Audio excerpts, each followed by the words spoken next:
दोस्तों, अगर आपने रामायण देखी या पढ़ी होगी तो आप रावण की बहन शूर्पणखा के बारे में तो अवश्य ही जानते होंगे।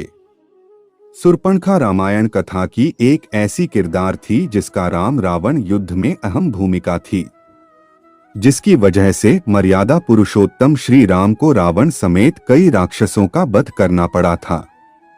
लेकिन दोस्तों, सभी बड़े बड़े राक्षसों का वध होने के बावजूद शूर्पणखा बची हुई थी।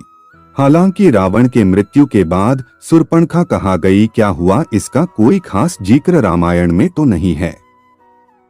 फिर भी कई इतिहासकारों का दावा है कि रावण की मृत्यु के बाद शूर्पणखा ने इस्लाम धर्म की उत्पत्ति की और मक्का मदीना को बसाने वाली भी शूर्पणखा ही थी। कई इतिहासकारों के मुताबिक तो ये भी बताया जाता है कि इस सारी दुनिया के सभी मुसलमान शूर्पणखा के ही वंशज हैं। दोस्तों, भले ही ये सारी बातें आपको एक कहानी की तरह लग रही हो, लेकिन दोस्तों, आज के इस वीडियो में हम आपको शूर्पणखा के कुछ ऐसे रहस्यों से पर्दा हटाने वाले हैं कि आप भी दांतों तले उंगली दबा लेंगे। दोस्तों, रामायण के अनुसार हमें ये पता चलता है कि जब रावण ने माता सीता का अपहरण किया था तो भगवान श्री राम ने माता सीता को आजाद कराने के लिए रावण समेत उसके सारे बंध बांधव का नाश कर दिया था। लेकिन इन सभी भाइयों में रावण का छोटा भाई विभीषण हमेशा धर्म के राह पर ही चला और विभीषण ने इसी तरह राम रावण युद्ध के समय भी अपने भाई रावण का नहीं बल्कि धर्म का साथ देते हुए राम को चुना। इसके बाद जब प्रभु श्री राम ने रावण का वध करने के बाद माता सीता को आजाद कराया तो लंका के पूरे राजपाट की जिम्मेदारी विभीषण को सौंपी थी। लेकिन इसके बाद शूर्पणखा कहाँ गई, उसका क्या हुआ, इस बात की जिक्र हमें रामायण के किसी भी पन्ने पर नहीं मिलता है। दरअसल दोस्तों, जब शूर्पणखा प्रभु श्री राम को पंचवटी में देखती है तो वह उन पर मोहित होकर विवाह का प्रस्ताव रखती है। तब भगवान श्री राम विवाह करने से साफ साफ मना कर देते हैं। इसके बाद भगवान राम लक्ष्मण की तरफ इशारा करते हुए शूर्पणखा से कहते हैं, अगर आप चाहे तो मेरे छोटे भाई से विवाह करने के लिए पूछ सकती हैं। और फिर जब शूर्पणखा लक्ष्मण जी के पास प्रस्ताव लेकर जाती है तो लक्ष्मण भी उसके प्रस्ताव को ठुकरा देते हैं। जिसके बाद शूर्पणखा पुनः भगवान राम के पास जाकर माता सीता को भला बुरा कहने लगती है और भगवान श्री राम को धमकी भी देती है कि अगर वे उससे विवाह नहीं करेंगे तो वह माता सीता को ही मार देगी। और शूर्पणखा जैसे ही माता सीता को मारने के लिए आगे बढ़ती है, तभी लक्ष्मण जी माता सीता का बचाव करते हुए शूर्पणखा की नाक काट देते हैं। इसके बाद जब शूर्पणखा अपनी कटी हुई नाक लेकर भाई रावण के पास जाती है और सारी बात बताती है तो रावण अपनी बहन के अपमान को सुनकर बहुत ही क्रोधित हो जाता है और माता सीता का अपहरण कर लेता है और फिर जिसके कारण भगवान श्री राम रावण के इस कृत्य की सजा उसे मृत्यु दंड के रूप में देते हैं।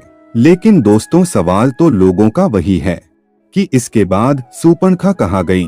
कई इतिहासकारों के मुताबिक तो ये बताया जाता है कि शूर्पणखा अपने आप को दुनिया की सबसे सुंदर स्त्री मानती थी और जब लक्ष्मण जी ने माता सीता को बचाने के लिए उसकी नाक काट दी थी तो शूर्पणखा अपने चेहरे को देखकर बहुत ही शर्मिंदगी महसूस करती थी और नाक कटने के बाद वह हमेशा अपने चेहरे को एक काले कपड़े से छिपा कर रखती थी। शूर्पणखा को जब ये पता चला था कि उसके सारे भाई श्री राम के हाथों युद्ध में मारे जा चुके हैं तो उसने अपने दैत्यगुरु शुक्लाचार्य के यहाँ जाने का फैसला किया था और वो वहाँ जाकर उन्हीं के आश्रम में रहने लगी थी। शूर्पणखा और शुक्लाचार्य दोनों ही दैत्यों के वंश को आगे बढ़ाना चाहते थे और इसके लिए शुक्लाचार्य ने भगवान शिव की कठोर तपस्या की। शुक्लाचार्य की तपस्या से खुश होकर भगवान शिव ने असुरों की अमरता के बजाय एक शिवलिंग दिया और ये भी बताया कि अगर किसी दिन कोई वैष्णव यानी कि भगवान विष्णु का अवतार या फिर भगवान विष्णु का कोई सच्चा भक्त जो भगवान विष्णु को दिल से मानता हो, अगर उसने इस शिवलिंग पर गंगा जल छिड़क दिया तो उसी समय इस दुनिया से संपूर्ण राक्षस जाति का विनाश हो जाएगा। इसके बाद दैत्य गुरु शुक्लाचार्य ने भगवान शिव के द्वारा दिए गए शिवलिंग को दो वैष्णव यानी कि हिंदुओं से दूर एक रेगिस्तान में रखकर स्थापित कर दिया, क्योंकि आप जानते हैं कि हिंदू धर्म का हर शख्स भगवान विष्णु को मानने वाला होता है, और अगर ऐसे में कोई हिंदू उस शिवलिंग पर गंगा जल छिड़क देता तो दुनिया से संपूर्ण राक्षस जाति का विनाश हो जाता। इसीलिए शुक्लाचार्य ने दूर ले जाकर एक रेगिस्तान में स्थापित कर दिया। और दोस्तों, रेगिस्तान में जिस जगह यह शिवलिंग स्थापित किया गया था उस जगह को आज हम सब मक्का मदीना के नाम से जानते हैं। दोस्तों, भले ही सारी बातें सुनने के बाद आपको हजम ना हो रही हो, लेकिन आपने कई बार ऐसा सुना होगा कि यहाँ पर मंकेश्वर महादेव का एक मंदिर हुआ करता था, जहाँ भगवान शिव का एक शिवलिंग स्थापित था। दोस्तों, ये वही शिवलिंग है जिसे भगवान शिव ने दैत्य गुरु शुक्लाचार्य को दिया था।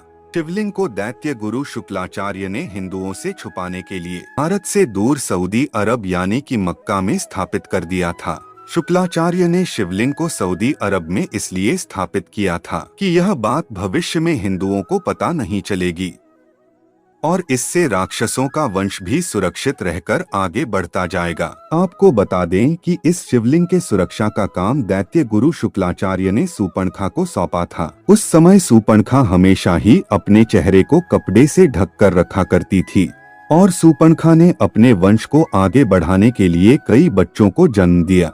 इसके बाद वही बच्चे आज सूर्पणखा के इस परंपरा को निभाते आ रहे हैं। हम बात कर रहे हैं मुसलमानों की, क्योंकि आपने गौर किया होगा जब भी मुसलमान महिलाएं कहीं दिखती हैं तो हमेशा ही अपने चेहरे को ढक कर रखती हैं और इसके लिए वे बुर्का पहनती हैं। मुसलमान महिलाओं के इस कपड़े में केवल उनकी आंखें ही नजर आती है और नाक कटने के बाद सूर्पणखा भी अपने चेहरे को ढक कर रखती थी तो उसकी भी केवल आंखें ही नजर आती थी। मक्का मदीना में मंकेश्वर महादेव का जो शिवलिंग स्थापित किया गया था उसके सुरक्षा के लिए सूर्पणखा ने वहीं पर रहना शुरू कर दिया था और मक्का मदीना आज दुनिया का ऐसा जगह बन गया है जहां पर हिंदुओं का जाना साफ तौर पर मना है। इसके अलावा दोस्तों, सऊदी अरब में जिस जगह पर मक्का मदीना मौजूद है उसके आसपास पर सभी जगहों पर हिंदुओं को रहने की इजाजत बिल्कुल भी नहीं है। मक्का मदीना में रहकर ही सूर्पणखा ने अपने वंश को आगे बढ़ाया और नई नई परंपराओं का निर्माण किया। इनमें से एक परंपरा थी बुर्का पहनना और ये रिवाज सूर्पणखा के समय से चला आ रहा है। दोस्तों, इतिहासकारों की माने तो उनका मानना है कि द्वापर युग बीत जाने के बाद सूर्पणखा के वंशज इब्राहिम धर्म अनुयायी हो गए और इस वजह से इस्लाम धर्म में शुक्रवार को एक विशेष महत्व दिया जाता है। इस बात का जिक्र धार्मिक ग्रंथों में भी किया गया है। दोस्तों, इन सारी बातों को दरकिनार करके यदि इस कहानी पर गौर फरमाया जाए कि आखिर ऐसी कौन सी वजह है जिसके चलते किसी हिंदू का मक्का मदीना जाना मना है। अगर कोई हिंदू चाहे भी तो मक्का मदीना के अंदर नहीं जा सकता। आखिर ऐसा क्या है जिसके लिए सभी हिंदुओं को मक्का मदीना के अंदर जाने पर रोक है। दोस्तों, कोई न कोई तो ऐसा ठोस कारण तो अवश्य होगा जिससे कारण वहां हिंदुओं के जाने पर प्रतिबंध लगा रखा है। अगर ध्यान दें तो ये सारी बातें केवल एक तरफ इशारा करती हैं कि शायद मुसलमानों का सूर्पणखा की वंशज वाली बात हकीकत हो सकती है। आखिर तभी तो सारे मुसलमान डरते हैं कि अगर कोई हिंदू गलती से भी मक्का मदीना के अंदर चला गया और उसने इस शिवलिंग पर गंगा जल छिड़क दिया तो दुनिया से सारी राक्षस जाति का अंत हो जाएगा। दोस्तों, ये राक्षस कोई और नहीं बल्कि ये वही सूर्पणखा के वंशज हैं। भले ही ये सारी बातें आपको हैरान कर रही हो, लेकिन कहीं न कहीं तो सच्चाई है, क्योंकि दुनिया का सबसे पहला धर्म सनातन धर्म ही है।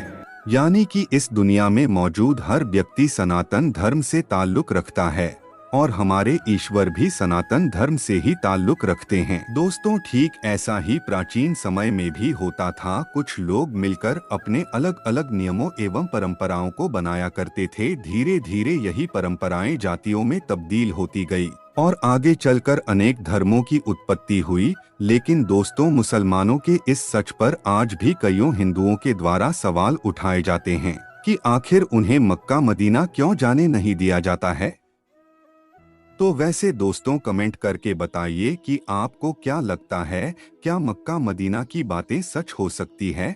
क्या शूर्पणखा ने ही मक्का मदीना को बसाया था, या यह सब मात्र एक कल्पना ही है? अपनी कीमती राय हमें कमेंट में जरूर शेयर कीजिएगा और दोस्तों, जाने से पहले वीडियो को लाइक शेयर जरूर कीजिएगा और ऐसे ही और वीडियो देखने के लिए चैनल को सब्सक्राइब करके बेल आइकन अवश्य दबाइएगा। जय श्री कृष्णा। और अगर आप भी कृष्ण जी को मानते हैं तो कमेंट में जय श्री कृष्णा अवश्य लिखिएगा।